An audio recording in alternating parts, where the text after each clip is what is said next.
여러분 안녕하십니까? 이충건 방송의 이충건입니다. 오늘은 독서 평설로 처세술의 대가 데일 카네기가 서술한 성공하는 사람들의 행동 습관에 대해서 말씀을 드리겠습니다. 제가 책을 읽고 나름대로 소화해서 중요하다고 생각하는 부분만 요약해서 말씀을 드리겠습니다. 방송에 앞서 아직 이충건 방송의 구독자가 아닌 분은 동영상 아래 붉은색으로 표시된 구독 버튼을 눌러 주시기 바랍니다. 더 좋은 방송으로 보답하겠습니다. 성공하는 사람들의 행동 습관, 이 책은 현실에 바탕을 둔 생활 철학을 제시한 책입니다. 자기 성찰을 비롯하여 기업 경영, 가정과 직장, 사회에서 성공적인 인간관계를 지향하는 사람들, 진정한 친구를 얻고 삶의 진정한 주인공으로 당당하게 살아가고 싶은 현대인들에게 도움이 될 내용들이 담겨 있습니다. 이 책은 인생, 생활, 대인관계를 성공적으로 이끄는 법을 제시했습니다. 항상 즐겁게 살아라, 뚜렷한 하루의 목표를 가져라 등 현실적이면서 근본적인 지혜와 그를 뒷받침해주는 다양한 예시를 실었습니다. 저자인 데일 카네기는 1888년 미국 미주리주에서 태어나 워렌스버그 주립대학을 졸업한 후 교사, 세일즈맨 등으로 일하며 수많은 실패를 경험했습니다. 1912년 뉴욕 YMCA에서 대화 및 연설 기술을 강연하면서 이름이 점차 알려지게 되었습니다. 사례 중심으로 펼쳐지는 그의 강의는 인간관계를 잘하기 위해 실질적 기술들을 제시하면서 선풍적인 인기를 끌었습니다. 그의 강연은 사람들이 자신의 경험과 성취를 나누는 나눔의 장이 되었습니다. 이어서 그는 카네기 연구소를 설립해서 인간 경영과 자기개발 분야에서 기념비적인 업적을 남겼습니다. 처세술, 자기관리, 화술, 리더십 등에 대한 그의 가르침은 지금까지도 수많은 사람들을 성공으로 이끌고 있습니다. 1936년에 출간된 카네기 인간관계론은 전 세계적으로 6천만 부나 판매되는 경이로운 기록을 세웠습니다. 저도 카네기의 인간관계론은 책장에 두고 수시로 꺼내보면서 10번 이상 읽은 것으로 생각됩니다. 이 책은 전체 3장 14절로 구성된 책입니다. 전체 목차를 보겠습니다. 파트 1, 즉 1장은 자신의 인생관은 뚜렷하게 세워라 라고 시작하고 있습니다. 인생을 즐겁게 살아라, 인생을 다스리는 방법, 굳은 신념을 가져라 등으로 서술되어 있습니다. 제2장은 유쾌하고 쾌적한 생활을 창조하라고 이야기를 합니다. 즐거움을 맛보는 방법, 뚜렷한 하루의 목표를 가져라, 항상 창조적으로 살아라, 반드시 실패를 극복하라, 자신의 피로와 고민을 물리치는 방법에 대해서 이야기를 하고 있습니다. 제3장은 상대방에게 호감을 얻는 방법에 대해서 서술하고 있습니다. 자신만의 순수한 관심을 상대에게 진솔하게 보여라, 항상 미소를 지어라, 반드시 상대방의 이름을 기억하라, 대화할 때 상대방의 이야기를 경청하라, 항상 상대방의 관심을 끌어라, 상대방을 아낌없이 칭찬하라 등으로 서술되어 있습니다. 먼저 제1장은 3절로 구성되어 있는데 자기의 인생관을 뚜렷하게 세우라고 합니다. 이를 위해서는 항상 즐겁게 살고 굳은 신념을 가져라고 합니다. 누구나 미래에 대한 걱정을 가지고 있는데 어떻게 대처하는 것이 좋을까에 대해서 항상 긍정적인 사고방식을 가지고 생활하고 더 나은 미래를 추구하면서 끊임없이 노력하라고 강조합니다. 다시 말해 건강한 자신의 자아상을 확립해 나아가야 합니다. 건강한 자아상은 우리가 일상을 살아가면서 안정감을 갖는데 큰 도움을 주기 때문이라고 합니다. 어떤 일을 할 때 일을 즐겁게 하는 것이 인생을 즐겁게 사는 방법이라고 합니다.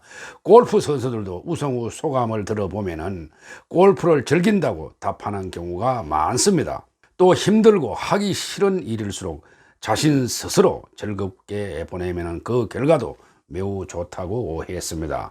이 세상에서 인간에게 가장 좋은 것은 바로 자기 자신이라고 합니다.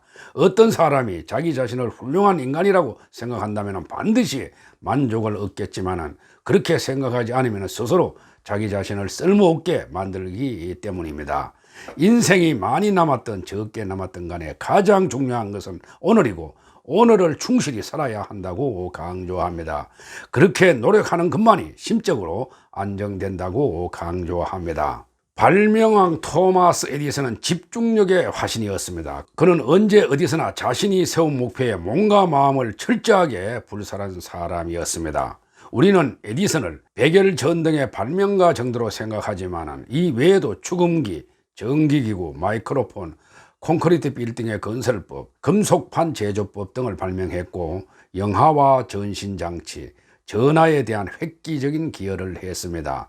그의 아이디어를 실용화하여 오늘날의 진공관이 탄생했는데 진공관은 라디오, 장거리 전화, 광성, 영화, 텔레비전을 비롯하여 무수한 발명으로 발전했습니다. 1928년 미국 의회는 에디슨을 초청하여 금메달을 수여했습니다. 그가 발명한 것들이 인류에게 커다란 기여를 했다고 평가했기 때문입니다. 사실 에디슨은 학교 교육을 불과 3개월밖에 받지 못한 사람입니다. 그의 담임선생은 에디슨이 교실에서 날마다 잠만 자기 때문에 그가 사회에 나가 결코 성공할 수 없다고 예언했습니다. 그러나 그는 인류 역사에 큰 공적을 남겼습니다. 에디슨의 성공 비결은 한마디로 집중력이었습니다. 그는 일단 목표가 정해지면 생활 자체를 목표에 맞추었습니다. 그는 일단 계획을 세우면 그에 관한 책은 모조리 읽고 필요함도 잊은 채 독서로서 나날을 보냈습니다. 그렇게 해서 지식을 얻은 후에 실험실에서 계속 실험을 했습니다. 그는 오전 8시 전에 실험실에 들어가면 다음날 오후 2시 내지 3시에 나오는 것이 보통이었다고 합니다. 그는 수많은 실험에 실패해도 포기하는 법이 없었고 하나의 실패에서 그 방향을 수정하고 또 다음에 실패해서 또다시 수정하여 목표 달성을 위해 꾸준히 나갔습니다. 인생을 바꾼 한마디 명언의 사례로 다음의 예를 들었습니다. 시어도어 스타인컴프는 12살 때 동네 골목대장에게 몹시 시달림을 받았습니다. 시어도어는 어떻게 하면 그에게 시달림을 당하지 않을 수 있을까 매일 꼴떨하게 생각했습니다. 그래서 그는 집안에 틀에 박혀 있기로 했습니다. 그는 골목 대장을 만나는 게 매우 무서웠습니다. 그런데 어느 날 심심해서 구슬치기나 하려고 집 뒷길을 나갔습니다. 물론 친구도 하나 없이 혼자였습니다. 그가 막 놀이를 시작하려고 하는데 골목 끝에 그 원수가 나타난 것입니다. 소년은 화들짝 놀라서 집으로 곧장 도망갔습니다. 숨을 헐떡이며 차고에 뛰어 들어갔는데 아버지가 그 모습을 보았습니다. 아버지가 왜 그러냐라고 물었지만은 머뭇거리고 대답을 못하고 있었습니다. 그런데 골목 대장이 밖에서 야 나와 시시한 자식아 하면서 큰 소리로 부른 것이었습니다. 아버지가 전후 사정을 알아차렸습니다. 아버지는 잠시 아들을 바라보다가 어디론가 가서 두꺼운 가죽띠를 가지고 들어와서 아들에게 저기 저 녀석과 맞서기 위해 싸울래? 아니면은 이 가죽띠로 맞을 테냐 하고 물었습니다. 이때 아들은 무서운 원수의 모습이 어렁거려 몸을 부르르 떨었습니다. 그 순간 엉덩이로 날카로운 가죽띠가 내려쳤습니다. 그리하여 아들은 차고에서 뛰쳐나가 골목 대장에게 달려들어 오른쪽 턱에 온 힘을 다해 주먹을 날렸습니다. 무방비 상태에서 골목 대장이 맞아 불의의 일격에 나가 떨어졌습니다. 그 후 엎치락 뒤치락 하면서 땅바닥에 뒹굴었지만 동네 사람들이 싸우는 소리에 나와 말려서 싸움은 끝이 났습니다. 그 일은 시어도어에게 소년 시절 가장 즐거웠던 기억으로 남았다고 합니다.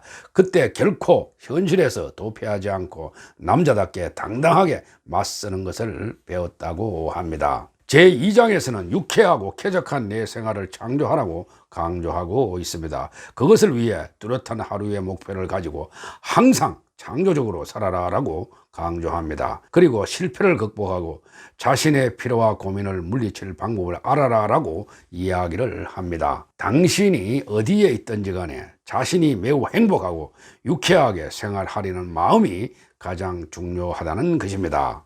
톰이라는 사람이 독감으로 병원에 입원을 했습니다. 그의 병은 쉽게 완쾌되지 않았습니다. 몸은 점점 쇠약해졌으며 얼굴은 창백해졌고 두 눈은 움푹 들어갔으며 전혀 생기가 없었습니다. 병원 측에서는 그의 마음을 위로하려 애썼지만 그는 결코 유쾌한 기분이 아니었습니다. 간호사들이 교대로 그를 문명하였는데 어느 날 면회사절이라는 팻말이 걸려 있었습니다. 친구나 가족들의 문명도 조금도 위로가 되지 못했습니다. 자기 마음속에 스스로 감옥을 만든 그에게는 전혀 즐거움이 없었습니다. 이 세상 모든 것에 저기를 느끼면서 자아까지 서슴지 않았습니다. 그러던 어느 날 담당 간호사가 망설이면서 그에게 중요한 부탁이 있다고 말을 했습니다. 즉 병원 환자 중에 한 소녀가 정신적으로 심한 고통을 당하고 있으니 그녀에게 연애 편지 같은 것을 보내면 병세가 크게 호전될 것 같다고 이야기를 했습니다. 그래서 부탁하니 그 소년에게 편지를 써줄 수 있냐고 물었습니다. 처음에는 당장 거절하는 눈치였지만 나중에는 K 승낙했습니다. 정말 뜻밖이라는 듯 깜짝 놀라면서 톰의 용기와 따뜻한 마음씨를 몹시 극찬했습니다. 이때 톰은 결코 기분이 나쁘지 않았습니다. 톰은 편지를 써서 간호사를 통해 전달했습니다. 당신을 병원 복도에서 잠깐 보았지만은 당신이 지금도 잊혀지지 않아 편지를 쓰게 되었다는 내용이었습니다. 편지가 소녀에게 전달했지만은 아무런 반응이 없으니 더욱 정성스럽게 재미있게 편지를 써야 할 것 같다고 주문했습니다. 톰은 슬그머니 화가 나서 최선을 다해 두 번째 편지를 썼습니다. 그러자 소녀가 조금씩 반응을 보이기 시작했다고 전달했습니다. 톰은 매우 기뻐했고 세 번째, 네 번째 편지를 써서 보내고 정갈이 오고 갔고 둘 다 병이 회복되면 함께 공원을 산책하자고 약속했습니다. 톰은 정말 즐겁게 편지를 썼고 오랜 입원 생활에서 처음으로 느끼는 즐거움이었습니다. 그러자 그의 건강은 급격하게 호전되기 시작했습니다. 그는 그 뒤에도 수없이 많은 편지를 썼고 갈수록 편지는 길어져 갔습니다. 그는 이제 병실 안을 힘차게 걸어 다녔고 곧 퇴근할 수 있을 정도가 되었습니다. 톰은 어느 날 소녀의 병실을 방문하고 싶다고 간호사에게 부탁했습니다. 간호사는 고개를 끄덕이면서 414호실에 가보라고 이야기를 했습니다. 그는 두근거리는 가슴을 진정시키며 414호 병실을 찾아 나섰지만 찾을 수가 없었습니다. 간호사는 사실 애초에 그런 병실은 없었고 소녀 환자 자체가 거짓이었다고 고백을 했습니다. 톰은 간호사의 말을 듣고 큰 실망을 했지만은 큰 깨달음을 얻었습니다. 미움은 인간을 삭막하게 만들지만은 행복은 남에게 베풀어야 얻어진다는 진리를 깨닫게 된 것입니다.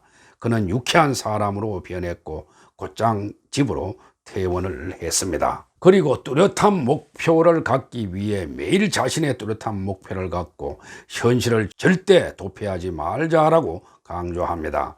인생을 적극적으로 살면 추구하는 목표를 반드시 달성할 수 있고 성공과 행복을 동시에 달성할 수 있다고 했습니다. 하루하루를 적극적으로 사는 자세가 가장 중요하다는 것을 명심하고 반드시 실천하라고 강조합니다. 또 결코 실패를 두려워하지 말라고 했는데 이 세상에 두려움을 없애는 방법은 없다고 합니다. 그러나 두려움을 감소시키는 방법은 있다고 했습니다. 그것은 스스로 자기 자신의 벗이 되는 것이라고 합니다. 그러자면 자신이 항상 유쾌한 기분을 가질 수 있도록 반드시 자기 제어부터 해야 한다고 합니다.